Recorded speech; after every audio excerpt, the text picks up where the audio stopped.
हाँ तो दोस्तों यहाँ पे एसबीआई कार्ड के क्वार्टरली नंबर्स आ चुके हैं, तो उसी के बारे में हम इस वीडियो में बात करेंगे और जानेंगे कि अब आपको एसबीआई कार्ड के अंदर इन्वेस्टमेंट करना चाहिए या नहीं। तो चलिए शुरू करते हैं। तो देखिए सबसे पहले अगर हम यहाँ पे टोटल रेवेन्यू की अगर हम बात करें तो पिछले क्वार्टर के कंपैरिजन में यहाँ पे जो कंपनी का टोटल रेवेन्यू है वो 9% बढ़कर 2361 करोड़ का यहाँ पे कंपनी का टोटल रेवेन्यू निकल कर आया है। देखिए ऑल्दो रेवेन्यू यहाँ पे कंपनी का क्वार्टरली बेसिस पर बढ़ा है, लेकिन जो प्रॉफिटेबिलिटी है वो यहाँ पे 22% गिरकर 304 करोड़ का यहाँ पे कंपनी का टोटल नेट प्रॉफिट निकल कर आया है।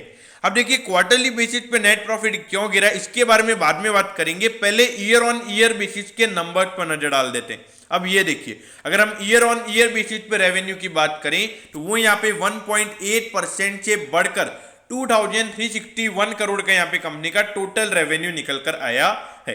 अब अगर हम ईयर ऑन ईयर बेसिस यानी कि पिछले साल के अप्रैल से जून वाले क्वार्टर से अगर हम कंपेयर करें तो उसके कंपैरिजन में यहाँ पे 73% से नेट प्रॉफिट बढ़ा है।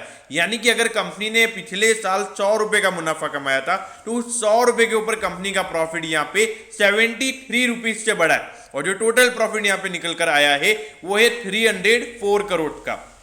अब आपको ऐसा लग रहा होगा कि ईयर ऑन ईयर बेसिस पर अगर हम रेवेन्यू को देखें तो वो तो यहाँ पे सिर्फ 1.8% से बढ़ा है, और जो कंपनी की प्रॉफिटेबिलिटी है वो यहाँ पे ज्यादा बढ़ी है ईयर ऑन ईयर बेसिस पे, और क्वार्टरली बेसिस पे कंपनी का रेवेन्यू ज्यादा बढ़ा है और प्रॉफिटेबिलिटी वहां पर गिर रही है। तो ये क्या इश्यू यहाँ पे हमारे सामने हो रहा है?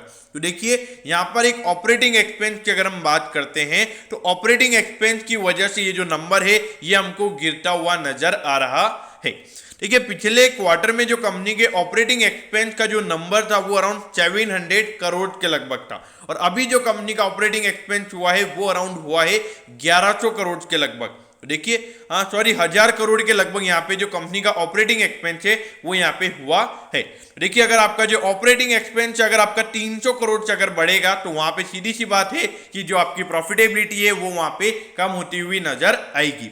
अब अगर बात करते हैं ईयर ऑन ईयर बेसिस पे ये नंबर कैसे बढ़ा है, तो जो पिछले साल का जो ऑपरेटिंग एक्सपेंस का नंबर था अराउंड 1200-1300 करोड़ का, वो नंबर अब यहाँ पे सीधा 1000 करोड़ के लगभग होता हुआ नजर आ रहा है, जिससे सीधा वहां पे net profit year on year basis हमको बढ़ती हुई नजर आ रही है। अब देखिए ऑपरेटिंग एक्सपेंस का जो अगर हम देखेंगे तो ऑपरेटिंग एक्सपेंस जब नॉर्मलाइज होता है तो अभी अगर आप देखोगे हर बिजनेस का अगर हम ऑपरेटिंग एक्सपेंस की बात करें तो वहां पे ज्यादा लग रहा है। तो एज ए शेयर होल्डर मेरे ख्याल से ये रिजल्ट अच्छे हैं।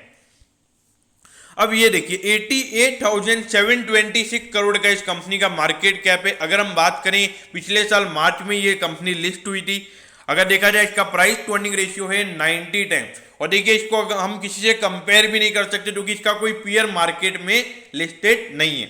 तो एक देखा जाए तो इसकी वजह से ये कंपनी प्रीमियम वैल्यूएशन को एंजॉय कर रही है। लेकिन देखिए जो अभी कंपनी की अर्निंग्स आई है उससे कंपनी का अर्निंग पर शेयर बढ़ेगा और प्राइस टू अर्निंग रेशियो हमको वहां पे कम होता हुआ नजर आएगा। अब ये देखिए अगर हम देखेंगे तो ग्रोथ की अगर हम बात करें तो 2021 में जो ग्रोथ कम हुई थी उसकी वजह से जो कोविड की जो फर्स्ट वेव थी उस वक्त, तो उसकी वजह से यहाँ पे हमने देखा जाए तो 2021 के अंदर यहाँ पे कंपनी की जो ग्रोथ है वो यहाँ पे कम होती हुई नजर आई थी, चाहे वो रेवेन्यू हो या प्रॉफिटेबिलिटी हो, दोनों यहाँ पे हमको कम होते हुए नजर आए थे। लेकिन उससे पहले देखिए, उससे पहले हर साल यहाँ पे कंपनी का रेवेन्यू बढ़ रहा है, और अगर प्रॉफिटेबिलिटी की बात करें तो वो भी हर साल यहाँ पे हमको बढ़ती हुई नजर आ रही है। अब देखेंगे तो स्टॉक को अगर हम देखें तो 956 पे यहाँ पे एसबीआई कार्ड का स्टॉक अभी ट्रेड हो रहा है। अगर हम ऑल टाइम हाई की बात करें तो 1139 का इसका ऑल टाइम हाई है।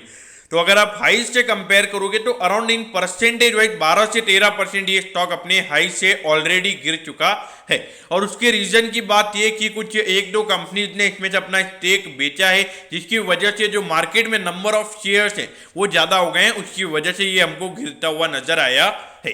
अब देखिए एसबीआई कार्ड में ये रिजल्ट के बाद आपको क्या करना चाहिए। देखिए अगर आप long term investment SBI card में करना चाहते हैं तो मेरे ख्याल से डेफिनेटली कर सकते हैं, और जिन लोगों ने ऑलरेडी इन्वेस्ट कर रखा है बने रहिए। अब मैं ऐसा क्यों बोल रहा हूँ, इसके पीछे का रीजन क्या है, क्योंकि अगर मैं किसी कंपनी में इन्वेस्ट करने को बोल रहा हूँ उसके पीछे का रीजन होना चाहिए ना।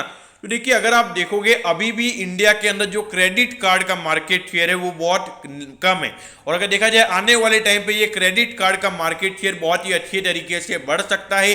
तो इसीलिए मुझे ऐसा लगता है कि यहाँ पे एसबीआई कार्ड जो कि अभी एक अकेली कंपनी जो मार्केट में लिस्टेड है, तो वहां पे उसको अच्छा बेनिफिट हो सकता है। और अभी अगर आप देखोगे आरबीआई ने मास्टर कार्ड को भी बैन कर दिया है, और एचडीएफसी बैंक जो कि कार्ड का मार्केट लीडर, चाहे वो डेबिट कार्ड हो या क्रेडिट कार्ड हो, तो उसके भी वहां पे जो आरबीआई है उन्होंने क्रेडिट कार्ड नए इश्यू करने से मना कर दिए।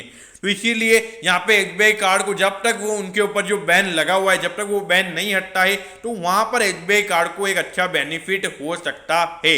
और आपको पता होना चाहिए कि एसबीआई कार्ड के जो सिर्फ अराउंड 10 से 15% ही एसबीआई कार्ड के मास्टर कार्ड पे शेयर कार्ड से, बाकी सारे इनके वीजा और रुपए कार्ड ही हैं। तो इनके बिजनेस पे वहां पर कोई भी असर नहीं पड़ने वाला है।